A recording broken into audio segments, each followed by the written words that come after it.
Seguimos aquí desde el Centro de Interpretación del Chamamé y del Carnaval. Y estamos en un momento muy, muy especial, porque vamos a recorrer la historia y la trayectoria de una personalidad icónica de nuestra cultura, de nuestra música y sobre todo de la búsqueda constante del fundamento del correntino. Esta persona que vamos a presentar vino a nacer aquí, a su tierra, a Corrientes. Sus padres vivían en Buenos Aires, pero decidieron traerlo a la luz aquí, en la localidad de Pedro R. Fernández, bajo el cielo de Mantilla, un 5 de agosto de 1950. Cantor, músico, recitador, investigador, y a él creo que le gusta definirse como un relator. Estamos hablando de don Julio Tomás Cáceres, el Imaguaré. Buenas noches, don Julio. Qué placer enorme, qué honor tenerlo aquí. Bueno, muchísimas gracias, Marcela, por demás generosa tu presentación.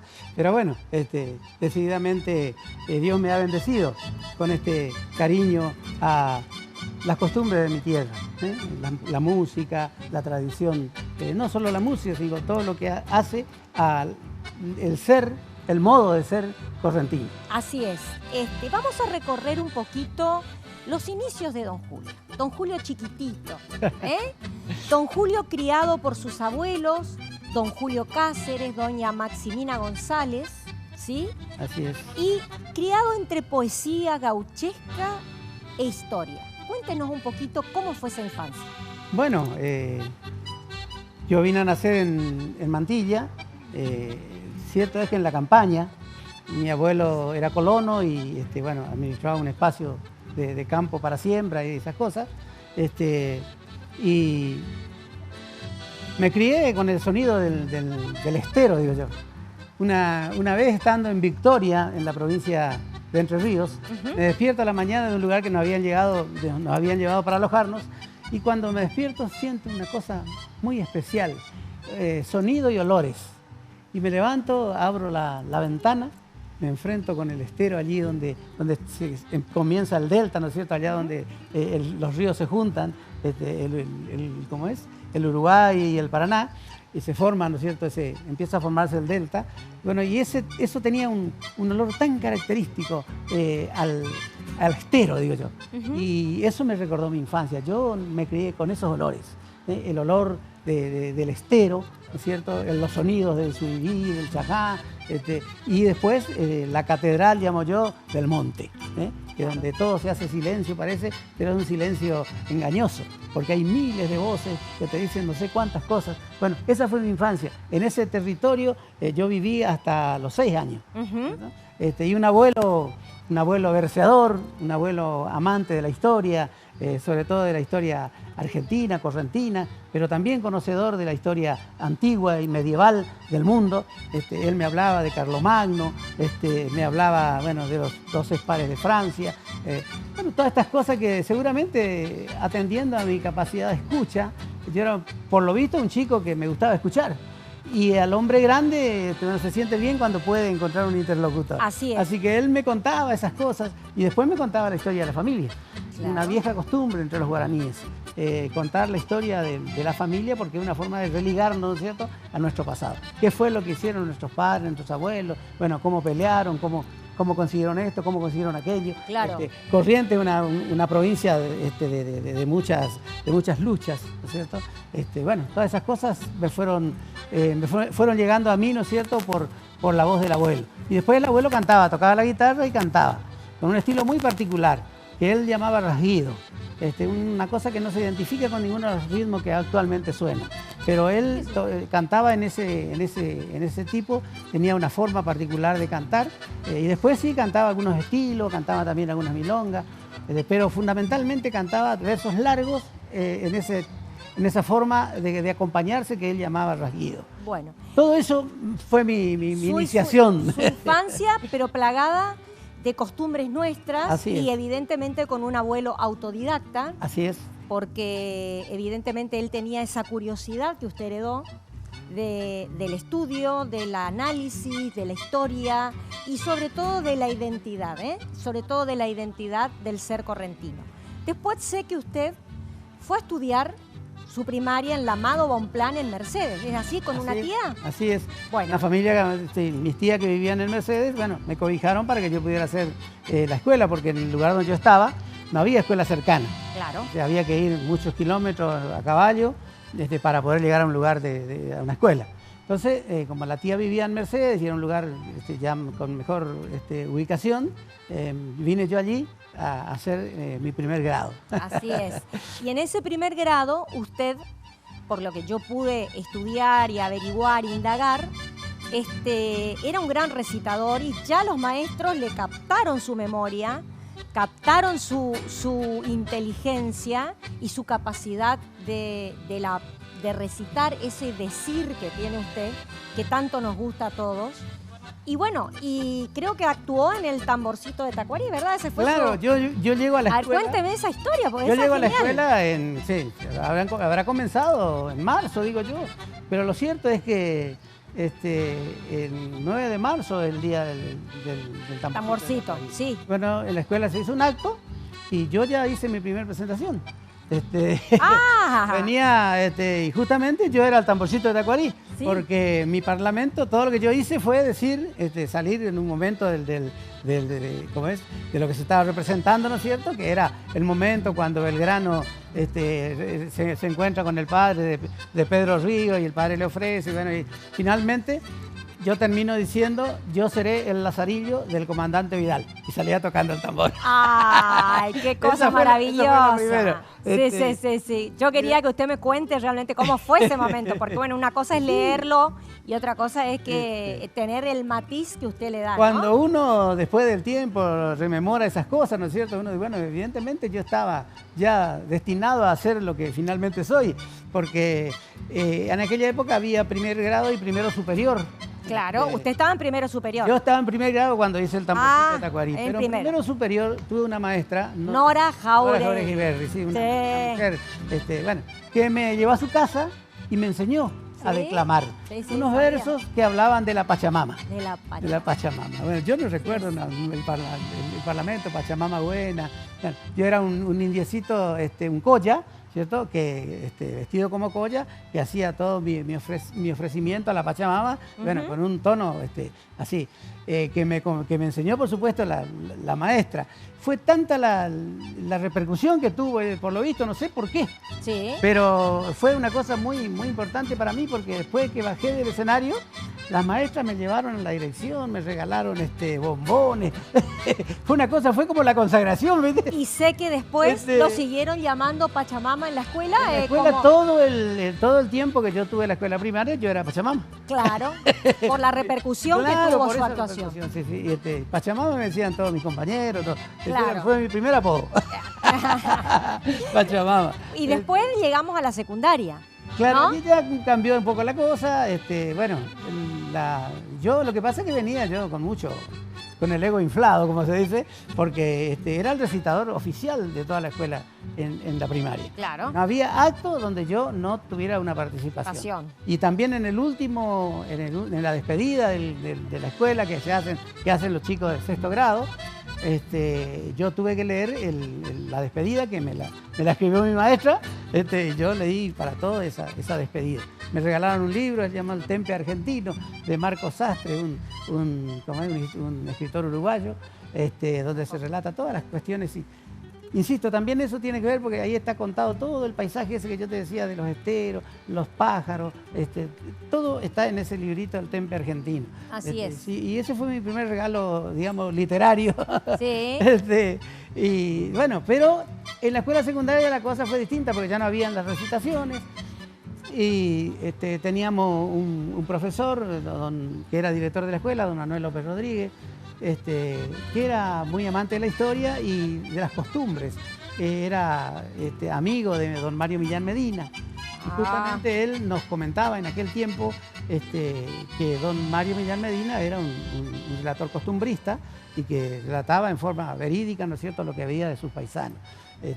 Porque en aquel tiempo había todo un problema con Millán Medina, se decía que era un tipo de chamamé, que no encajaba dentro de lo que algunos correntinos pretendían que fuera la representación de nuestros paisanos.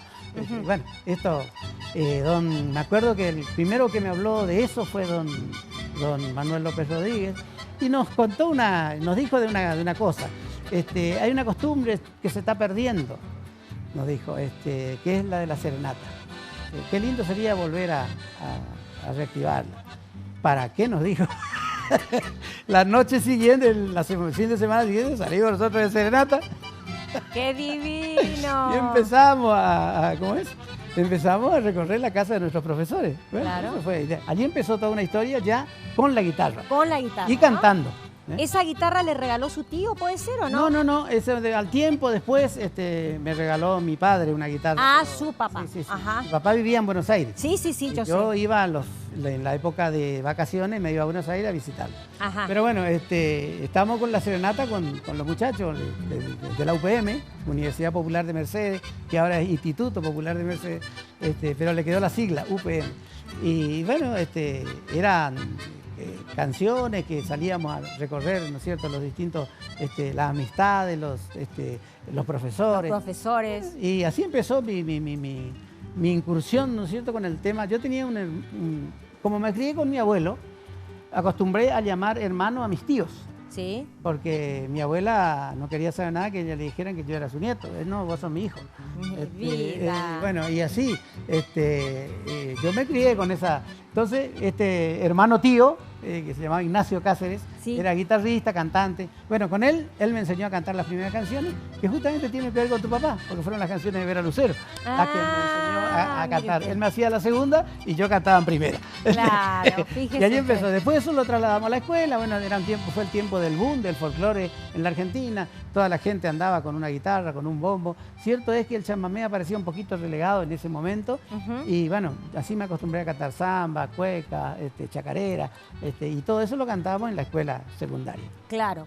Y después se conforma ese grupo primogénito suyo, los hijos del Payubre, ¿verdad, don Julio? Claro, justamente en la UPM se hacían, en el Día de la Tradición, se organizaba un fogón criollo. Se prendía un fogón allá en el medio del patio y se hacía un escenario y los chicos, nosotros, cantábamos. Para cumplir con ese objetivo, yo era cantante solista. Y Tito Gómez era un muchacho que siempre tuvo muy lindo oído, como decimos nosotros en la jerga, ¿no? Y me dice, vamos a hacer un trío para cantar. Bueno, vamos a hacer un trío, lo invitamos a un amigo, Carlitos Núñez, y formamos el trío y cantábamos en la escuela. Pasó un tiempo y la señora Nerea Beñalal de Ambrogio lideraba la Peña Puñado Johan en Mercedes. Sí. Un lugar donde se convirtió en el epicentro de todas las... digamos. Sí, las situaciones culturales que habían en la ciudad. En una ocasión ella nos llama, me dice, miren chicos, llegó una invitación de Corrientes para que ustedes puedan ir a cantar. Vayan y canten esta canción, me dice, y van a ganar el primer premio. ¿Cuál era la canción? El Peoncito de Estancia de Linares Cardoso. Sí. Y nos dio por una versión de Los Indianos, un grupo folclórico de aquella época. Bueno, la cuestión que aprendimos la canción y nos vino, por supuesto, habían otras canciones también, Sargento Cabral, unas canciones de La Chocena, Maestra Rural, recuerdo una canción que estaba en el conjunto de Ramón Méndez, y así, un repertorio bastante amplio teníamos. Y nos vestíamos con la forma paisana. O sea, con guardamonte. Típicamente, claro. Típicamente vestidos. Así Sí, mismo sí. como delegación de Mercedes. Y ya ahí no sé, elegimos un nombre, Los Hijos del Payú.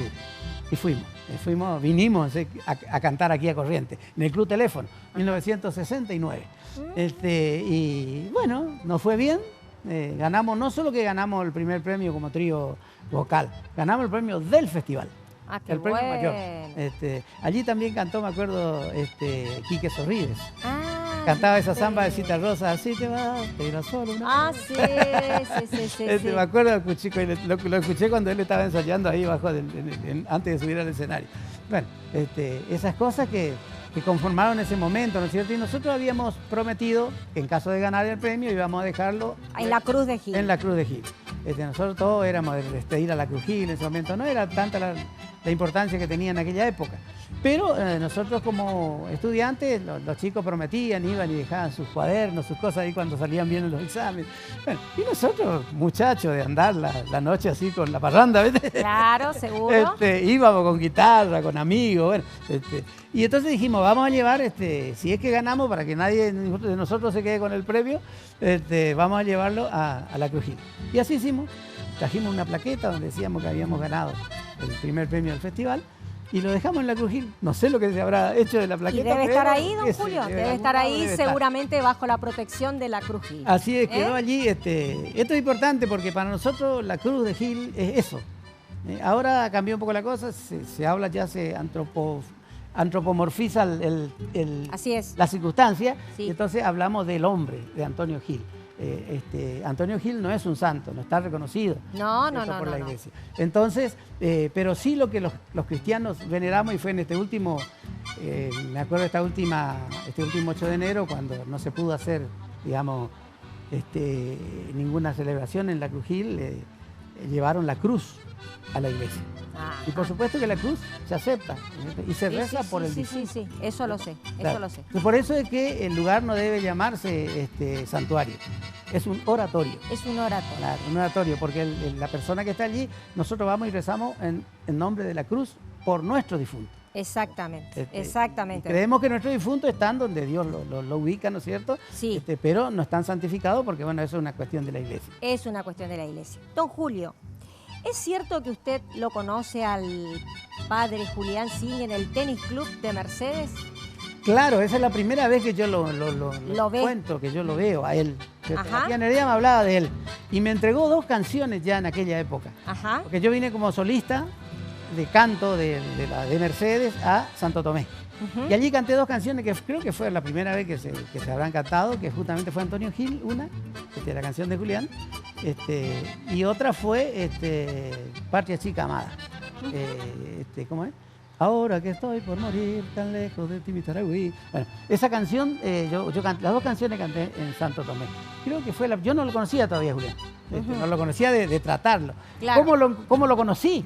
Bueno, él hizo bastante barullo cuando llegó, porque como era poeta, ocurrieron algunas cosas en Mercedes, hubo un tornado muy grande y murió una sola persona. Esa persona se llamaba Damasio Roa. Fue tropero, domador, en Itacabó, la estancia que pertenecía a la corona inglesa en aquel momento, a la Liebig, y en el año 1928 vino el príncipe de Gales a Mercedes. Mire, usted eso no sabía. Sí, vino el príncipe de Gales a Mercedes. Ahora te voy a contar una anécdota, por ser más graciosa. Decía un memorioso allí que nos contaba cuentos, dice, estaban toda la escuela, dice, formada y le cantaron el himno en inglés, Dios salve a la reina. Sí, pues. Y él, dice, subió en su auto y se mandó a mudar. Y bueno, en su carroza, porque se iba a la estancia, a la Itacabó. Ajá. Allí estuvo y se hizo una demostración de destreza criolla, y el domador que mejor estuvo allí fue Dalmacio Roa, y el príncipe de Gales le regaló 1 libra esterlina. Pasó el tiempo, Dalmacio Roa tuvo un problema, creo que le cayó un rayo y quedó loco. Sí, quedó maltratado. Maltratado psicológicamente. Exactamente. Y bueno, entonces andaba por las calles de Mercedes pidiendo para su perro que tenía y para coser su ropa. Yo no lo recuerdo porque mi abuela, mi mamá, la abuela Maximina, le atendía siempre. Y el abuelo decía, Pepe, ¿dónde gente? Le decía, ahí viene tu gente. Claro, claro. Decía, sí, y ella salía y bueno, yu patrona, le pedía aguja. Aguja. Y le pedía para su perrito, no pedía para él. Ay, mire. Pero la abuela le daba ya de completo. Claro, por supuesto. Y así fue, ese fue el hombre que murió esa vez ¿cómo es?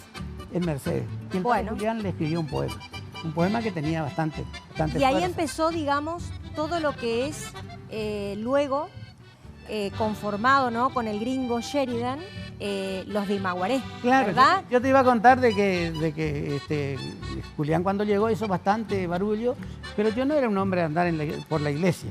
Claro. Entonces lo conocí cantando en el tenis. En el tenis, claro. Lo conocí, digo, porque lo vi allí. Después supe que era él, con una guitarra chiquita que tenía y cantando una canción. Qué triste debe ser llegar a viejo con el alma y las manos. Eso. Y esa canción tiene una parte que dice, el hombre que te debo, mi país.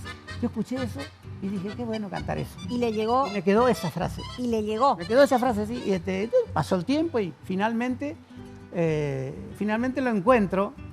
Julián recibió la invitación de un sello de Buenos Aires, el sello Azur, que había grabado. El sello Azur estaba dirigido por Espósito, el hermano de Homero Espósito, Virgilio Espósito, tanguero. Y bueno, le había dicho a Julián que le iba a grabar sus temas. Sí. Ya tenía todo un grupo de canciones. En aquella época nosotros siempre las llamamos canciones testimoniales, porque Julián no aceptaba el rótulo de protesta, porque decía, los que protestan son los viejos y los chicos, los grandes criticamos y si es que tenemos algo para aportar. Exactamente. Ese era su encuadre de la cuestión. Y bueno, lo conozco a Julián cuando llego a la casa de mi profesora de música, la señora Nelia Arzuaga de Vallejo ahora, y veo un grupo de muchachos allí tocando la guitarra, cantando. Uno de ellos, Carlitos Núñez, Sí, mi antiguo compañero. su antiguo compañero de la UPM. Lo dije Sí. en Payure. Sí. No era la UPM, pero era del perdón, hijo del de Payure. los hijos del Lo Payure, Lo exactamente. encuentro ahí, empiezo a escuchar qué pasaba. Al Gringuito yo lo conocía porque lo había visto algunas veces. Su tía era profesora nuestra de taquigrafía, en aquella época se daba esa materia. Sí, en mi época también nos Claro. Y la tía era profesora de taquigrafía y cuando terminó el curso, cuando terminó el año, nos invitó a su casa y nos hizo una fiesta pequeña allí y allí apareció el Gringo tocando bandoneón. Bueno, yo lo vi una vez y no lo vi más. Pero el hecho fue que cuando lo encuentro allí en la casa de la profesora Nelia, empiezo a escuchar lo que ellos están haciendo. Y yo siempre fui metido de meterme en las cosas que ocurren, ¿viste? Claro. Y empecé a integrarme así. Claro. ¿Por qué no hacemos así? ¿Por qué no le agregaste acorde? ¿Por qué no? Y empezamos. Tanto es así que cuando terminó el ensayo, el padre Julián me dice, ¿por qué no te integras al grupo? Sí, eso ya supe. Y bueno, y le digo yo, mira, Julián, Hace falta un músico.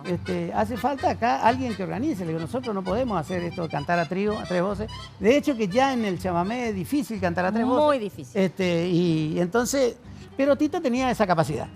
Y le digo, el único que acá en Mercedes nos puede arreglar la cuestión es Tito Gómez.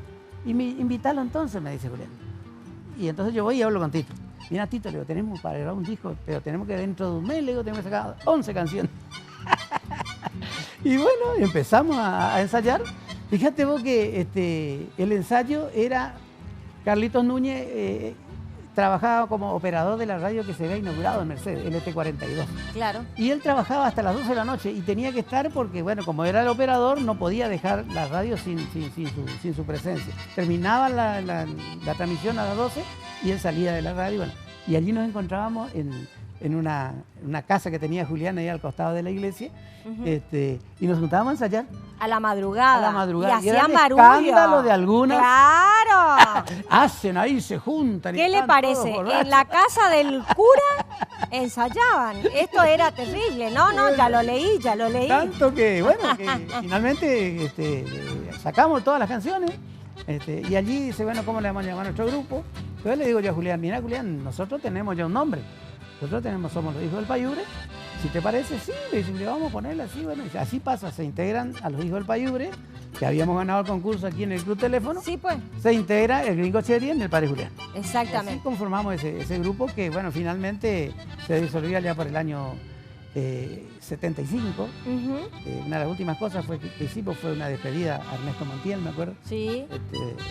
Inolvidable 7 de diciembre, sobre tu corazón, Burucuyá.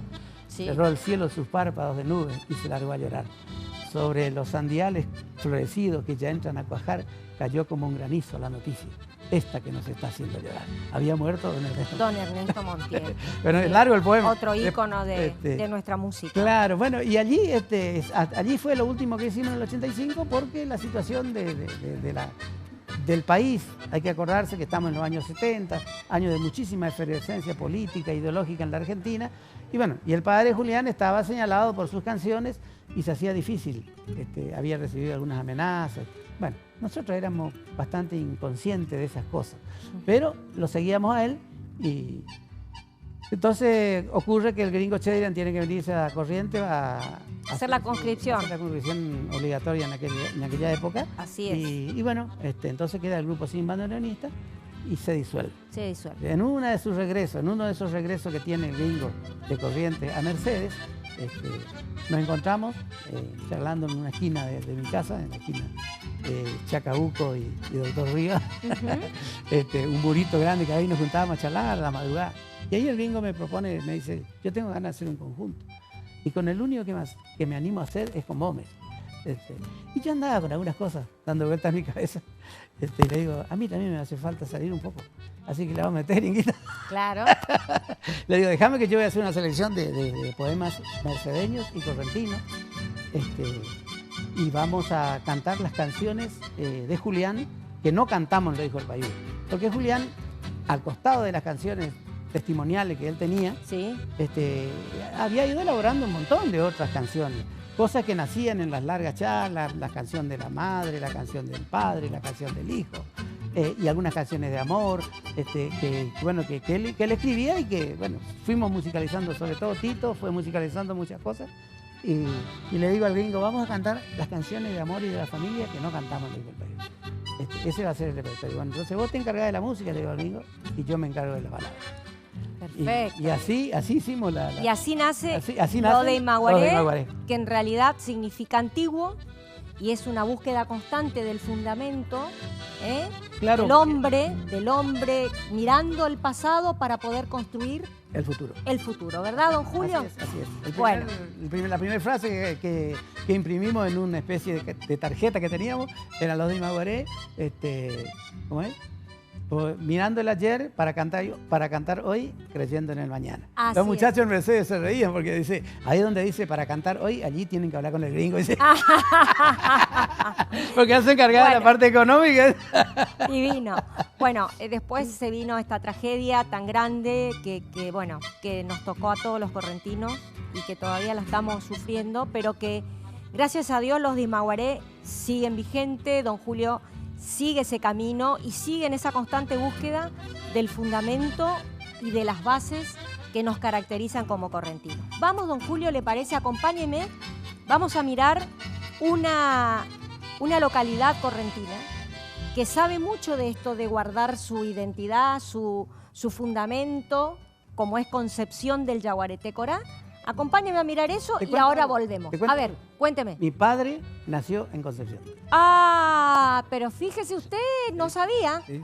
Ese es un dato que no sabía. Bueno, vamos entonces a la tierra de su padre. Así es. La miramos juntos y volvemos enseguida.